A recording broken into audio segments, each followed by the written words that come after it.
మనం మరణించాక మొదటి 24 గంటలు ఏం జరుగుతుందో తెలుసా? గరుడ పురాణం యొక్క రహస్యం ఇదే. జాగ్రత్తగా వినండి. మీకు కూడా తప్పకుండా అర్థమవుతుంది. అసలు మరణం అనేది ఈ సృష్టిలో పుట్టిన ప్రతి ప్రాణికి ఏదో ఒక రోజు తప్పదు. ఈ రోజు కాకపోతే రేపు, రేపు కాకపోతే తర్వాత. అలా ఎదురయ్యే ఒక చేదు నిజం. మనిషి బ్రతికున్న కాలం ఎన్నో ఆశలు, ఎన్నో బంధాలు, ఇంకెన్నో కోరికలతో జీవిస్తాడు. కానీ ఒక్కసారి ఊపిరాగిపోతే ఆ తర్వాత ఏమవుతుంది? ప్రాణం పోయిన మరుక్షణం ఆ జీవుడు ఎక్కడికి వెళ్తాడు? కన్నీళ్లు పెట్టుకొని ఏడుస్తుంటే ఆత్మ మనల్ని చూస్తుందా? మరణం తర్వాత జరిగే ఈ భయంకరమైన, అలానే అత్యంత రహస్యమైన ప్రయాణం గురించి సాక్షాత్తు శ్రీ మహావిష్ణువే తన వాహనమైన గరుత్మంతుడికి వివరించారు. అదే గరుడ పురాణం. ఒక మనిషి చనిపోయిన తరువాత మొదటి 24 గంటల్లో ఆత్మకు ఎలాంటి పరిస్థితులు ఎదురవుతాయి? యమభటులు ఆ జీవుణ్ణి ఎలా తీసుకెళ్తారు? మీ రోమాలు నిక్కబొడుచుకునే నిజాలను ఈరోజు మనం తెలుసుకుందాం. వింటారా? ఆఖరి వరకు వింటేనే మీకు అన్నీ అర్థమవుతాయి. మరణం పట్ల, జీవితం పట్ల మీకున్న ఆలోచన పూర్తిగా మారిపోతుంది. ఒక మనిషికి మరణం సమీపించే కొద్దీ అతని శరీరంలో పంచ ప్రాణాలు నెమ్మదిగా క్షీణించడం మొదలవుతాయి. గరుడ పురాణం ప్రకారం ప్రాణం పోయే చివరి క్షణాల్లో మనిషికి దివ్య దృష్టి కలుగుతుంది. అంటే ఈ లోకంలో ఎవ్వరికీ కనిపించినవి ఆ చనిపోయే వ్యక్తికి కనపడతాయి. తన జీవిత కాలంలో తాను చేసిన మంచి పనులు, చెడు పనులు అన్నీ ఒక సినిమాలాగా అతని కళ్ళ ముందు ఉంటాయి. ఆ సమయంలో అతను ఏడవాలని, తన వాళ్లతో ఏదో చెప్పాలని ప్రయత్నిస్తాడు. కానీ నోట మాట రాదు. గొంతులో ఏదో అడ్డుపడినట్లు గురగురా శబ్దం మాత్రమే ఉంటుంది. సరిగ్గా అప్పుడే యమలోకం నుండి 2 యమభటులు అక్కడికి వస్తారు. జీవితంలో పాపాలు చేసిన వారికి, ఇతరులను మోసం చేసిన వారికి ఈ యమభటులు అత్యంత భయంకరమైన రూపంలో కనపడతారు. నల్లటి దేహం, ఎర్రటి కళ్ళు, చేతిలో కాలపాశం పట్టుకొని వారు రాగానే ఆ ప్రాణి భయంతో వణికిపోతుంది. ఆ భయంతోనే ప్రాణం శరీరంలోని కింది ద్వారాల గుండా బయటకు పోతుంది.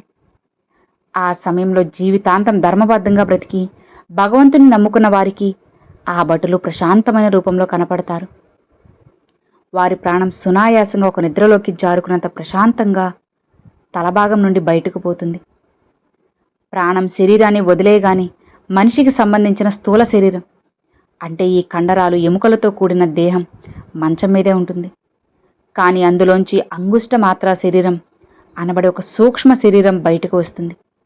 అంటే బొటనవేలు అంత పరిమాణంలో ఉండే ఒక గాలి లాంటి శరీరం. ప్రాణం పోయిన వెంటనే ఆ సూక్ష్మ శరీరానికి తాను చనిపోయినన్న విషయం అర్థం కాదు. తన శరీరం మంచం మీద పడి ఉండటం, చుట్టూ తన భార్య, పిల్లలు, బంధువులు గుండెలు విలవెల్లాడేలా ఏడుస్తుంటే ఆత్మ చూస్తుంది. వాళ్ళ ఏడుపు చూసి తట్టుకోలేక నేను ఇక్కడే ఉన్నాను, ఏడవద్దు, నాకేమీ కాలేదని గట్టిగా అరుస్తుంది. వాళ్ళని పట్టుకుని ఓదార్చాలని ప్రయత్నిస్తుంది. కానీ ఆత్మ చేసే శబ్దం ఆత్మ ఎవ్వరికీ కనపడదు, వినపడదు.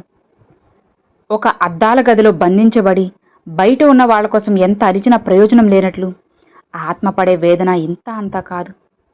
ఇలా తన వాళ్లను చూసి ఆత్మ విలపిస్తున్న సమయంలోనే యమభటులు ఆ సూక్ష్మ శరీరం మెడకు యమపాశాన్ని ఉరితాడులా వేస్తారు.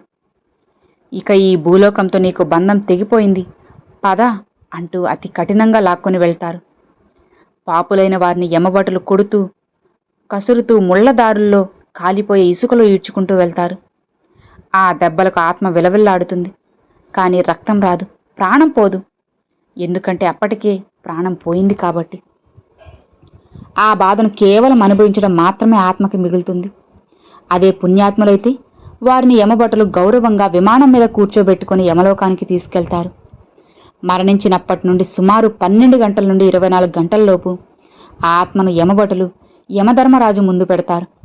యమలోకంలో చిత్రగుప్తుడు ఆ జీవుడి పాప పుణ్యాల చిట్టాను తెరుస్తారు. ఆ జీవుడు తన జీవిత కాలంలో చేసిన ప్రతి చిన్న పాపం, పుణ్యం అక్కడ లెక్క కట్టబడుతుంది. ఆ క్షణంలో ఆత్మ తాను భూలోకంలో సంపాదించిన ఆస్తులు, హోదా, బంధువులు ఎవరూ తన్ను కాపాడలేరని, కేవలం తాను చేసిన ధర్మమే తన వెంట నడుస్తుందని తెలుసుకుని పశ్చాత్తాపడుతుంది. యమధర్మరాజు ఆ జీవుడి లెక్కలని చూసిన తరువాత శిక్షలు విధించడానికి ముందు ఆత్మకు అవకాశం ఇస్తారు. యమభటుల ఆత్మను తిరిగి ఏ ఇంట్లో అయితే ఆ వ్యక్తి చనిపోయాడో సరిగ్గా ఆ ఇంటి గడప దగ్గరకు తీసుకొచ్చి వదిలేస్తారు. ఈ ప్రక్రియ జరగడానికి సుమారు 24 గంటల సమయం. చనిపోయిన 24 గంటల తర్వాత ఆత్మ తిరిగి తన ఇంటికి చేరుకుంటుంది. అప్పటికీ భూలోకంలో కుటుంబ సభ్యులు శవదహన సంస్కారాలు ముగించి ఉంటారు. ఇల్లు నిర్మానుష్యంగా విషాదంగా ఉంటుంది. ఆత్మ తన ఇంటిని, తన వాళ్లను చూసి మళ్లీ అల్లాడిపోతుంది. ఇంటి గడప దగ్గర కూర్చొని ఆకలితో, దాహంతో విలపిస్తుంది. ఆ సూక్ష్మ శరీరానికి విపరీతమైన దాహం, కానీ గుక్కెడు నీళ్లు కూడా తాగలేని నిస్సహాయ స్థితి. ఆ సమయంలో కుటుంబ సభ్యులు కర్మకాండల్లో భాగంగా ఇంటి బయట పోసే నీరు, బియ్యంతో పెట్టే పిండం, ఇవి మాత్రమే ఆత్మకు ఆహారం. గరుడ పురాణం ప్రకారం చనిపోయిన వ్యక్తి ఆత్మ సుమారు 12 నుండి 18 గంటల పాటు ఆ ఇంటి పరిసరాల్లోనే, ఆ ఇంటి కప్పు పైన లేదా గడప దగ్గరే ఉంటుంది. కుటుంబ సభ్యులు పెట్టే పిండ ప్రదానాలు స్వీకరిస్తూ ఆ సూక్ష్మ శరీరానికి నెమ్మదిగా ఒక ఆకారాన్ని పొందుతుంది. తన బంధువులు తన కోసం పడే బాధను చూస్తూ, తన కోసం చేసే కర్మలను స్వీకరిస్తూ 12 రోజులు అక్కడే ఉంటుంది. 13వ రోజున బంధాలన్నీ పూర్తిగా తెగిపోతాయి.